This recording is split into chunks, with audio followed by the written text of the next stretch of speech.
Hello' বন্ধু বান্ধৱীসকল, কি খবৰ আপোনালোকৰ? নিশ্চয় ভালে আছে। বহুত দিনৰ মূৰত আপোনালোকলৈ এটা নতুন ভিডিঅ' আগবঢ়ালোঁ। এদিন জেঠাইহঁতৰ ঘৰলৈ গৈছিলোঁ আমি। তেওঁলোকৰ ঘৰলৈ যাওঁতে এনে ধুনীয়া প্ৰাকৃতিক পৰিৱেশৰ মাজেৰে যাব লগা হ'ল নহয়, আপোনালোকৰ মাজলৈ ভিডিঅ'টো আগনবঢ়োৱাকৈ মই থাকিবই নোৱাৰিলোঁ।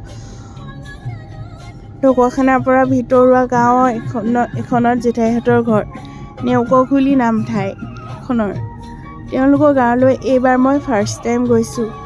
অকল ময়েই ফাৰ্ষ্ট টাইম নহয়, মোৰ হাজবেণ্ডো ফাৰ্ষ্ট টাইম। যদিও তেখেতৰ জেঠাইকৰ ঘৰ, সৰুৰ পৰা বোলে আজিলৈকে গৈয়ে পোৱা নাই। এইবাৰ মা আৰু বৰমাক লৈ পিনি আমি তেওঁলোকৰ গাঁৱলৈ গৈছোঁ।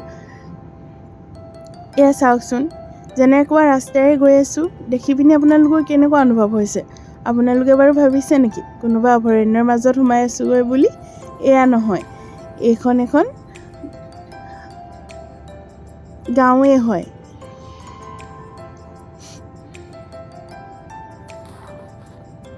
চাওকচোন, চাওক কেনে ধুনীয়া সেউজীয়া পৰিৱেশ। ঘৰৰ আগফালে ৰাস্তাৰ কাষতে ফিচাৰী খানি খানি লৈছে মানুহবিলাকে, আৰু গছ গছনি কাঠনিৰে ভৰপূৰ গোটেইখন। ইয়াত কিন্তু বাঘ সিংহ ভালুক একো নোলায় দেই, মানুহেই আছে চাৰিওফালে। আৰু এয়া দেখিছেনে, মুকলি পথাৰ। আপোনালোকে বাৰু পথাৰবোৰ দেখি ভাবিছে নেকি খেতি বাতি বাৰু নকৰে নেকি? কৰে। ইয়াতে সৰিয়হৰ খেতি কৰে। সৰিয়হ খেতি উঠোৱাৰ পিছত এতিয়া গোটেই এইবোৰ সেউজীয়া হৈ আছে। তাতে নতুনকৈ বসন্ত ঋতু সোমাইছে।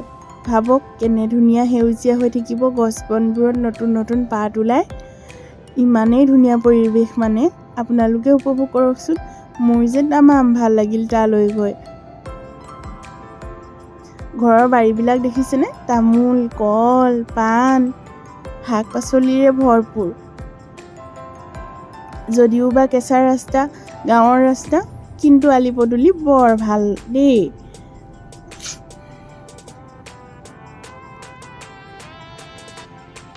কেনে পৰিষ্কাৰ পৰিচ্ছন্নতাকৈ ৰাখিছে তেওঁলোকে ৰাস্তা ঘাট আৰু ঘৰ দুৱাৰবিলাক। আপোনালোকে দেখিলে আচৰিতে হ'ব।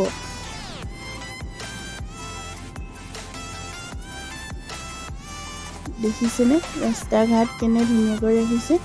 এয়া এই মানুহকেইজনে জেওৰা মাৰি আছে, ইয়াতে বোলে চুমনি এখন লগাব, সেইকাৰণে। আৰু আমি আহি জেঠাইহঁতৰ ঘৰ পালোহি।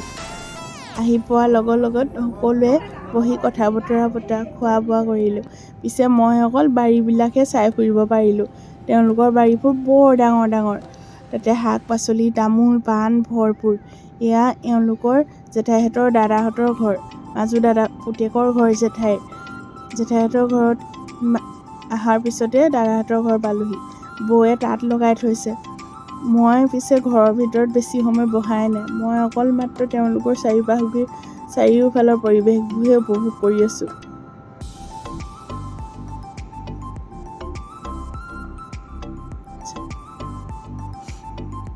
এয়া শাকনি বাৰী, চোতালৰ লগতে ৰাখিছে, ওচৰতে মানে।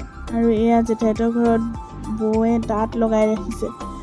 আমাৰ সন্মানৰ ক'ৰ জানো ঢোল এটা পালে, সৰু বেবী এটাৰ, আহিয়ে বজাবলৈ লাগি গ'ল। জেঠাইহঁতৰ ঘৰতে খোৱা বোৱা কৰি আমি সোনকালে ঘৰলৈ আহিলোঁ। ঘৰলৈ যাবলৈ ওলালোঁ। জেঠাইহঁত মানে ঘৰৰ ওচৰতে আজি বিয়া এখনো আছে। এয়া ঘৰ আহি পাই বৌ মই দুইজনী বিয়ালৈ বুলি ওলাই আহিলোঁ। এয়া বিয়া ঘৰত পাইছোঁহি। পুৱাও মানে কইনা ৰভাতলৰ পৰা উঠাবই হ'ল। এয়া চাওক, লাষ্ট নিয়ম সেইটো। ৰভাতলৰ পৰা উঠোৱা আগমুহূৰ্তত গাঁৱত এনেকৈ সৰু বেবী এটালৈ কইনাক 3-4 পাক ঘূৰিবলৈ দি এটা বিস্কুট দি কিবা এটা নিয়ম কৰে, নাজানো। সৰু বিয়া হওঁতে আমিও কৰিছিলোঁ।